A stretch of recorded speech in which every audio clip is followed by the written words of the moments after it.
Panginoon, sa umaga pong ito kami ay nagpupuri at nagpapasalamat sapagkat Ikaw po ay dakila, banal, at maluwalhati. Higit sa sukdulan, Panginoon, ng iyong taglay na kapangyarihan at walang ibang Diyos at Ikaw lamang ang tunay na Diyos. Kinikilala namin, Panginoon, sa oras na ito na kami ay isang marumi at makasalanan sa iyong harapan. Isang napakalaking pribilehiyo sa bawat isa sa amin, Panginoon, na mapag-aralan ang iyong salita. We pray for your wisdom. We pray for your guidance and grace, Lord God, as we study your word. Narito kami, Panginoon, nagkakaisa ng puso at isip upang itanghal ang dakila mong pangalan. Gabayan mo kami, Panginoon. We pray for your Spirit to convict our sins. At nawa, Panginoon, ang kapangyarihan mo sa pamamagitan ng iyong salita at Espiritu ang siyang patuloy na humubog ng aming pagkakilala sa iyo at aming pamumuhay, Panginoon, sa iyong harapan. Maraming salamat po at hiling namin ng pangalan ng iyong bugtong na anak ang siyang patuloy na mataas at kami ay maibaba. Sa pangalan mo, Panginoong Yesus, ito po aming dalangin. Amen. So nabasa po natin Exodus chapter 19, verse 9 hanggang 15. Sinabi ni Yahweh kay Moises, magsasalita ako sa iyo mula sa makapal na ulap upang marinig ng mga tao at nang sila ay maniwala sa iyo habang panahon. At sinabi ni Moises kay Yahweh ang pasya ng mga tao. Sinabi ni Yahweh kay Moises, sabihin mo sa mga tao na ihanda nila ang kanilang sarili mula sa araw na ito hanggang bukas. Kailangan labhan nila ang kanilang mga damit at humanda sa makalawa. Sapagkat akong si Yahweh ay bababa sa bundok Sinai para makita ng mga tao. Lagyan mo ng hangganan ang paligid ng bundok. At sabihin mo sa kanila, huwag aakyat sa bundok, ni hahawakan ng anumang nasa loob ng hangganan. Sino mang gumawa nito ay papatayin sa pamamagitan ng bato o sibat, maging tao man o hayop. Ang sino mang patayin sa ganitong dahilan ay huwag ding hahawakan. Kapag narinig na ninyo ang mahabang tunog ng trompeta, saka pa lamang kayo makakaakyat ng bundok. Mula sa bundok, bumaba si Moises at pinahanda ang mga tao upang sumamba. At nilinis nila ang kanilang mga damit. Sinabi sa kanila ni Moises, sumanda kayo sa ikatlong araw at huwag muna kayong magsisiping. Okay? This book, Exodus, emphasizes that God is holy. Okay? Righteous and just. He looks after His people, yet He is separate from them. God expected His people to be holy and nobody should approach Him in a careless way. Okay? Hindi basta-basta ang Diyos. Maraming cases po sa Biblia, particular, itong book of Exodus, na dahil sa maling paraan at hindi karapat-dapat na paglilingkod o paghahandog, sila ay kinapuotan at pinatay ng Diyos. Ang Exodus po ay one of the first 5 books of the Old Testament. Ang unang 5 aklat ng Lumang Tipan ay tinatawag po na Pentateuch. The Greek translation gave this book its name, Exodus, na ang ibig pong sabihin ay to go out. Ang mga Israelita ay tinulungan ng Diyos through His wisdom and power na mahango at maligtas sa lugar ng Ehipto. Ang aklat pong ito ay nahahati sa 2 bahagi. Number 1, sa chapter 1 to 18, makikita po natin dyan yung ang pagkatawag at buhay ni Moises. Ang mga salot na pinadala ng Diyos at ang kaligtasan na kaloob ng Diyos sa mga Israelita. Pangalawang bahagi po, sa chapter 19 hanggang chapter 40, ang pagbibigay ng kautusan kay Moises, ang pagtatayo ng tabernakulo, at ang striktong tuntunin sa pagsamba. Ang pamagat po ng ating pag-aaralan at pag-uusapan sa umagang ito ay ihanda ang sarili sa pagharap sa maluwalhating Diyos. Ihanda ang sarili sa pagharap sa maluwalhating Diyos. Hango po sa Exodus chapter 19, verse 9 to 15. Sa chapter 19 po, verse 1 to 3, kunin po natin yung context bago po natin aralin yung ating pong pag-uusapan. 50 days ang nakalipas mula po nang sila ay mahango at maligtas sa Ehipto. Sa kanilang pakikipaglaban sa mga Amalekita sa lugar ng Rephidim, nagpatuloy sila sa ilang ng Sinai at nagkampo sa tapat ng bundok. Sa unang bahagi po ng verse 3, si Moises po ay nakatakdang umakyat ng bundok Sinai upang makipag-ugnayan sa Diyos.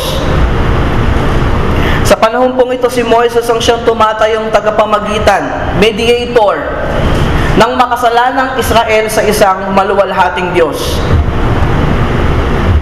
Verse 4, before receiving the detailed requirements of the covenant, the people were reminded, verse 4, of the holiness, power, and love of God who initiated this covenant. Kung tutusin po, sa sobrang tigas ng ulo ng mga Israelita, hindi sila karapat-dapat iligtas sa Ehipto. Siguro ilan sa inyo, nabasa nyo na yung Book of Exodus. No? Sobrang tigas ng kanilang ulo. Ilang beses silang nagreklamo sa Diyos, ilang beses silang lumaban sa Diyos, ilang beses nilang pinag-alinlanganan at pinagdudahan ng kapangyarihan ng Diyos, kaya kung tutusin, hindi po sila karapat-dapat iligtas sa Ehipto. Ang malipit na interpretation sa bundok Sinai ay ang lupit, bagsik ng Diyos. Tama ho ba? Pag sinabing bundok Sinai, God is wrathful. God is holy. God is righteous and just. Which is true. But in this particular text, people were reminded of God's grace. Sa kabila ng paghamak ng mga Israelita sa dakilang Diyos, sa kabila ng kanilang alinlangan at pagdududa sa kapangyarihan ng Diyos, sa kabila ng kanilang pagrereklamo, sa kabila ng kanilang pagsuway sa kautusan ng Diyos, God has particular love and care for them. Why? Because God is a covenantal God. Tipan ng Diyos na ibigin ang Israel. That is His covenant. Ang sabi po ng verse 4, nakita ninyo ang ginawa ko sa mga Ehipsyo. Nakita rin ninyo kung paanong dinala ko kayo rito. Gently speaking, ng isang agilang nagdala, katulad ng isang agilang nagdala sa kanyang mga inakay. O hindi rin naman ho tataas ang tingin natin sa ating mga sarili. Bakit po? Wala po tayong pinagkaiba sa mga Israelita. Tama po ba? Pare-parehas po tayong walang kwentang tao at hindi karapat-dapat iligtas sa impyerno. Dahil sa paglapastangan natin sa isang banal at immortal na Diyos, maraming beses din nating hinamak ang Diyos. Maraming beses rin nating pinag-alinlanganan at pinagdudahan ng kapangyarihan ng Diyos. Maraming beses rin tayo nagreklamo sa Diyos. Maraming beses po natin siyang sinuway at hindi natin sinunod ang kanyang kautusan. Yet, sa kabila ho nito, ang Diyos ay nanatiling Diyos ng pag-ibig. Salamat po sa Panginoong Jesucristo. Salamat sa Kanya na siyang daan, katotohanan at buhay. At wala na akong ibang sa Kanya lamang mayroong ganap na kaligtasan. Verse 5 to 8. Ang detalyadong tipan ng Diyos at ang sagot ng mga tao sa tipan na ito. Verse 9. Ang integridad ni Moises bilang tagapanguna. Upang paniwalaan siya, kailangan masaksihan ng mga tao sa pamamagitan ng pagsasalita ng Diyos sa makapal na ulap. Nang sa ganun ay yung integrity, yung credibility niya as mediator no masaksihan ng mga tao, ng mga Israelita. Dugtungan po natin yung verse 9. Sinabi ni Yahweh kay Moises, magsasalita ako sa iyo mula sa makapal na ulap upang marinig ng mga tao. Magsasalita upang marinig ng mga tao. Verse 11. Si Yahweh ay bababa sa bundok Sinai para makita ng mga tao. Magsasalita upang marinig, bababa para makita ng mga tao. They were scheduled to stand in the presence of God, in the very presence of God. The God who is infinite in power, wisdom, and glory was going to appear. There is a special nearness to God at Sinai. Ang dakilang Diyos ay magsasalita at magpapakita sa pamamagitan ng verse 16 po. Kumulog at kumidlat. Ang bundok ay nabalot ng makapal na ulap at narinig ang isang malakas na tunog ng trumpeta. Verse 18.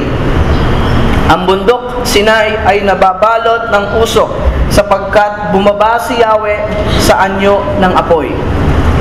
Tumaas ang usok na tulad ng usok ng isang pugon at nayanig ang bundok. Kita ho natin, He is the great God and terrible God. Great God and terrible God, yet beautiful beyond description. He is a great God and terrible God, yet beyond description. Verse 16 po ulit. Nanginig sa takot ang lahat ng tao sa buong kampo. Try to imagine that. Okay? Nanginig sa takot ang lahat ng tao sa buong kampo. Kung ating pairalin ho yung ating imagination, akila-kilabot po ang Diyos. Tama ho ba? Siya'y dakila at ang taglay niyang kaluwalhatian ay higit sa sukdulan. Beyond description. Therefore, God was not to be treated lightly. God was not to be treated lightly. Verse 12 to 13. A boundary was drawn around the mountain to emphasize the distance between this holy God and sinful people. Lagyan mo ng hangganan ang paligid ng bundok at sabihin mo sa kanila ang huwag aakyat sa bundok. Niyahawakan ng anumang nasa loob ng hangganan. Sino mang gumawa nito ay papatayin sa pamamagitan ng bato o sibat, maging tao man o hayop. No? Kahit po yan ay out of curiosity or out of ignorance, dahil yan ay utos ng Diyos, kapag sinuway mo yan, mamamatay ka. Tao ka man o hayop. Ganun ka-istrikto ang kautusan ng Diyos. Handaan po natin na tayo walang kabuluhan sa harap ng Panginoon. Walang-wala po. Tulad po ng sinabi ni Abraham sa Genesis chapter 18:27, I am only a dust and ashes. I am only a dust and ashes. We are mean creatures before great God. We are mean creatures before a terrible God. Marumi at makasalanan sa harap ng matuwid at maluwalhating Diyos. Job 23:15. Ako'y natatakot na sa Kanya'y humarap. Iniisip ko lamang ito, ako'y nasisindak. Job 23:15. Ako'y natatakot na sa Kanya'y humarap, iniisip ko lamang ito, ako ay nasisindak. Genesis 28:16, 17, hindi ko alam na narito pala si Yahweh. Nakakapangilabot ang lugar na ito. Genesis 28:16 to 17, hindi ko alam na narito pala si Yahweh. Nakakapangilabot ang lugar na ito. Job 42:5 and 6. Nooy, nakilala ko kayo dahil sa sinabi ng iba. Subalit ngayon, nakikita ko kayo sa sarili kong mga mata. Kaya ako ngayon ay nagsisisi. That's why there's a difference between coming boldly into the presence of God and coming arrogantly. That's why there's a difference between coming boldly into the presence of God and coming arrogantly. God wanted the people of Israel, before they come near to Him, to get ready to come near to Him, to prepare themselves for an encounter with Him. We must always remember, before we come into His presence, we should consider and regard Him as holy. Regard Him as holy. Ang paglilinis po ng damit ay isang expression of outward repentance. Seremonya po yan sa Israel. Nasa kanilang paglilinis ng damit, maisip nilang linisin maging ang kanilang espiritu sa pamamagitan ng tapat na pagsisisi. Let them wash their clothes. Which simply means it's a call for sanctification and preparedness. It's a call for sanctification and preparedness. The true sanctification, the true purification, each man had to make for himself. It was in vain that he should wash himself 7 times, or 7 times 7.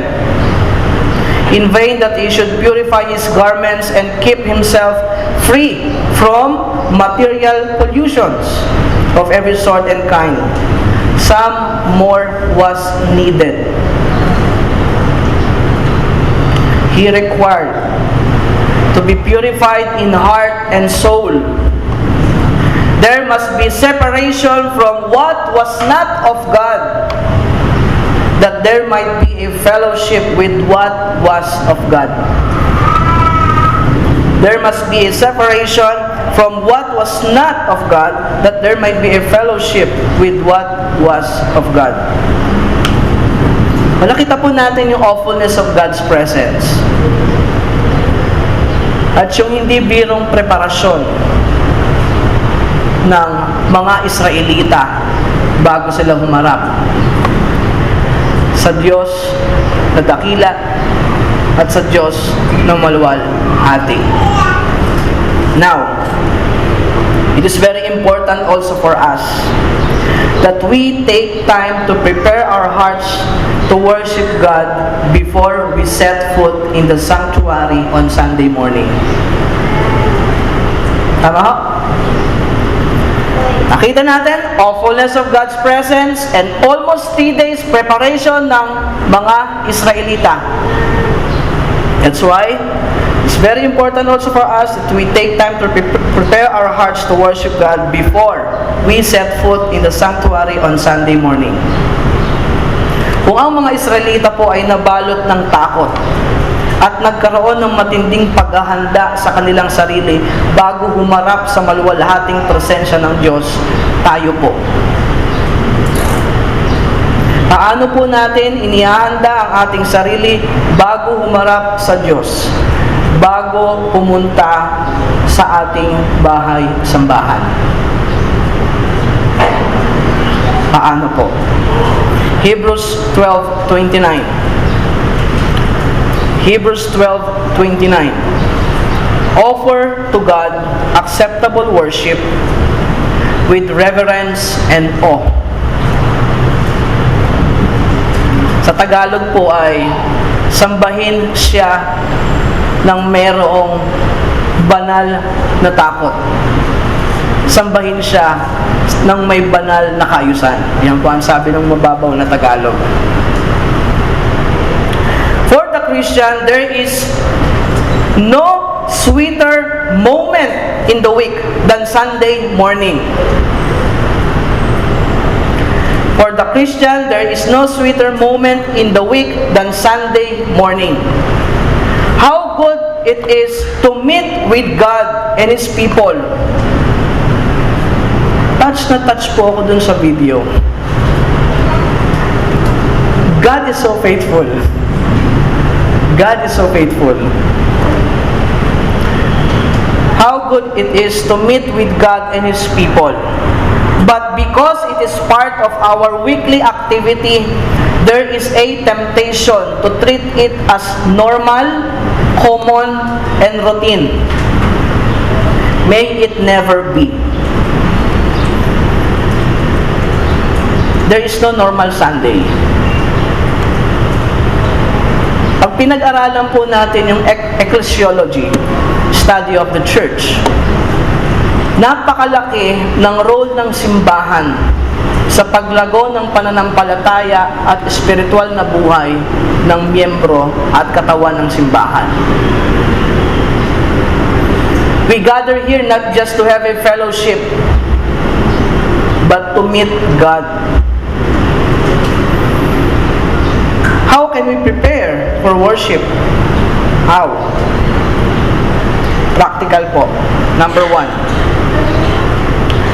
Practice family worship and secret worship throughout the week, knowing that this will inform and encourage your experience in corporate worship. Once a week, twice a week, thrice a week, no, sa pangunguna po ng ating mga tatay, sa pangunguna ng mga magulang, we can have a family devotion. Tama ho? At nakakapag-ano po siya ng ating Sunday morning and corporate worship. Sa mga tatay, sa mga nanay, you can have a simple yet profound gathering as a family at pag-aralan niyo po yung salita ng Diyos. Number 2, lay out your Sunday morning clothes. Lay out your Sunday morning clothes on Saturday night.